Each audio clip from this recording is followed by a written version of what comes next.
former D.C. police officer and hero who defended the Capitol on January 6th, Officer Michael Fanone, had some strong words for Donald Trump and the Supreme Court during his appearance on MSNBC this morning. Now, he talked about a variety of issues, from Donald Trump's continued love of the January 6th insurrectionists and his promise to pardon them, all the way over to Trump's immunity claims before the Supreme Court and his criticism of the court for kind of slow-walking the case against Donald Trump, kind of giving him a free pass. And it's always great to hear from Officer Fanone because he has this unique perspective of what happened on January 6th. I mean, he was a victim of these people. He experienced it firsthand, so his analysis is always fascinating to me. So I have two clips to show you from this interview.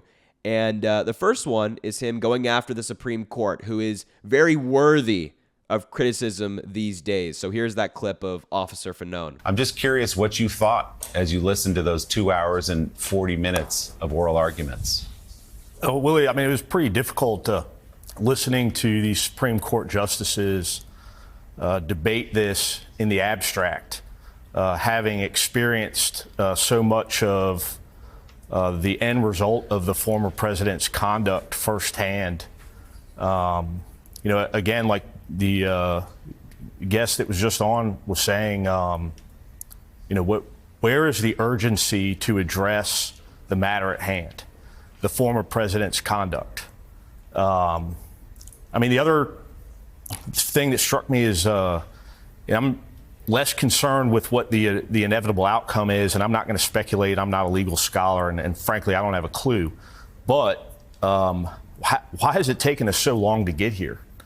It's 3.5 years after the American people witnessed firsthand what Donald Trump's supporters did, inspired by his lies and a scheme, this elector scheme to subvert democracy, when they stormed the Capitol and beat the hell out of police officers.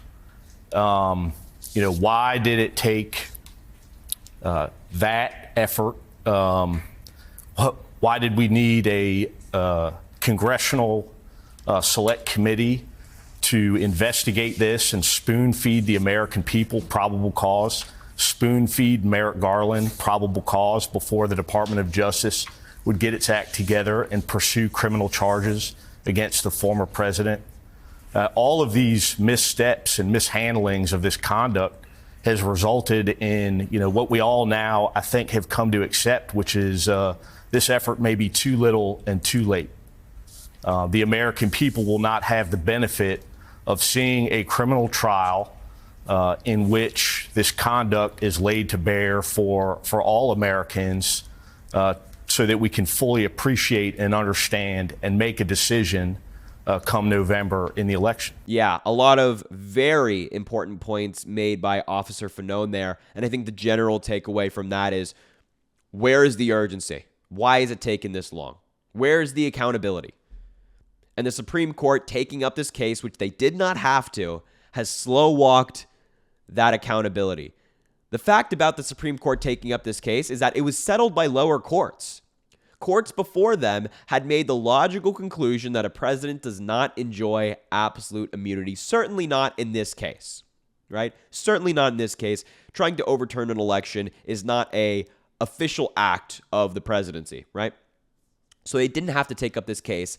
They did anyway. They didn't hear arguments immediately as the DOJ requested, and then they scheduled arguments for the very last day that they hear arguments for the term, and now their likely decision is going to be revealed in the summertime, maybe in June, which is the ideal schedule for Donald Trump. That's what he wanted. All he wanted was delays. All he wanted was to push it back after the election, and now there are concerns that the Supreme Court is going to rule in such a way that there will be even more delays in lower courts, trying to figure out what constitutes a private act versus a public act, what's an official act versus what's not. They're going to have to settle all of that before trial. Meaning that, as at the end there as well, he said, the effort might be too little too late. Not necessarily because of anybody else except Donald Trump and his lawyers and the Supreme Court.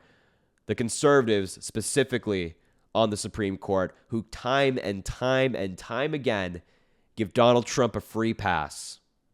They rule in his favor. And again, I'm still a little bit under the weather. I apologize. The overall point here in this decision that the Supreme Court's going to make is they have to choose either between the United States, our democracy, and whether we hold people accountable, whether we have kings or dictators in this country, right? Choosing the United States or choosing Donald Trump, giving him the win or giving the people, the country, the win. And unfortunately, I think a lot of us cannot confidently say that they will pick the United States. And that's not on the liberal justices. These liberal justices on there, Sotomayor, Kagan, and Justice Ketanji Brown Jackson, are fantastically talented people. So brilliant and smart. Especially Justice Jackson yesterday with her grilling of Donald Trump's lawyer. It's not on them.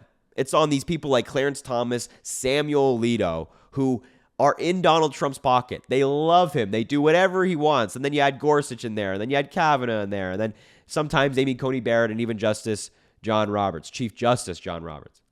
It's concerning. So that's the choice they have to make between the United States and America the United States and Donald Trump. And I'm not fully confident that they pick the United States because a lot of them in that chamber secretly wear a MAGA hat. They have it in their closet. They secretly wear it. They won't do it in public. They won't wear it in the chamber, but they secretly have that hat on behind the scenes.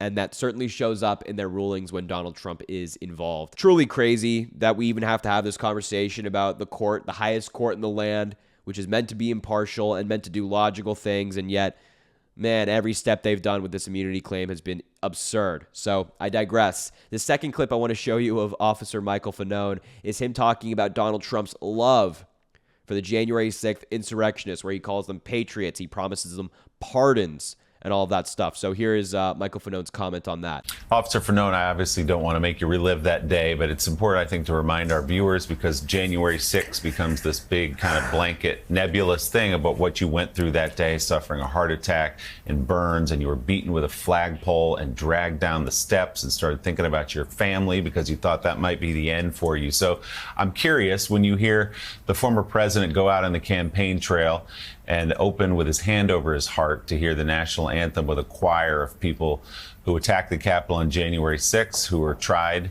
convicted by juries, and now sitting in prison, when you hear him talk about them as hostages and the idea that he could be president again and release them, offer them pardons, how does that sound to your ear?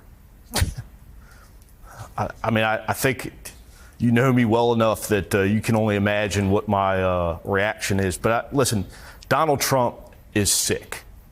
He's a sick individual. And the idea that he would align himself with criminals who attacked and assaulted law enforcement officers who are only there doing their job is sick. And anybody that would support that is equally demented. Yeah, again, love it. I love how he's just saying unapologetically, yes, Donald Trump is a sick man. He's a sick individual, a bad guy. And it's true. There's no logical, sane person who thinks that the January 6th insurrectionists are, number one, hostages, are number two, patriots, and number three, deserving of pardons. Nobody logical thinks that. That is clearly someone who's a sociopathic, narcissistic, strange individual, which Donald Trump absolutely is. He fits the description of all of those. And as Fanone said at the end there, anybody who supports that is also equally as demented. You cannot love America and support insurrection. Those two don't mix. Can't love them both. You can't be on the side of insurrectionists and then claim to be on the side of the United States of America. We stand up against folks like that. We don't sympathize with them. Demented. I love that word, demented. They have to be. No logical person, no sane individual who actually loves this country and wants what's best for it thinks that people who committed crimes are like they did on January 6th are deserving of pardons. And final thing I want to say on this is that Donald Trump's campaign is quite literally running on the message of let's release the criminals. Yeah, crime is not so bad, whether it be Donald Trump's own criminal trials in New York City or hopefully maybe, possibly, fingers crossed, DC before the election, or it's actually these January 6th insurrectionists who beat police officers on that day. He's like, yep, release the criminals. We love crime. That's Trump's message in 2024. Crime good, rule of law bad. Whereas Joe Biden is saying, hey, rule of law good, crime bad. That's the choice in 2024, and I think Fanone kind of laid that out nicely as well. So, yeah, just had to show you those clips of Officer Fanone. Always great to hear from him. He always has something interesting to say on these matters, and I appreciate what he said this morning. So I'll wrap up the video there. Make sure to subscribe down below. It goes such a long way. Drop a like on the video, comment, let me know what you think, share the video with anybody you think needs to see it, and as always, I greatly appreciate you, and I hope you have an amazing rest of your day.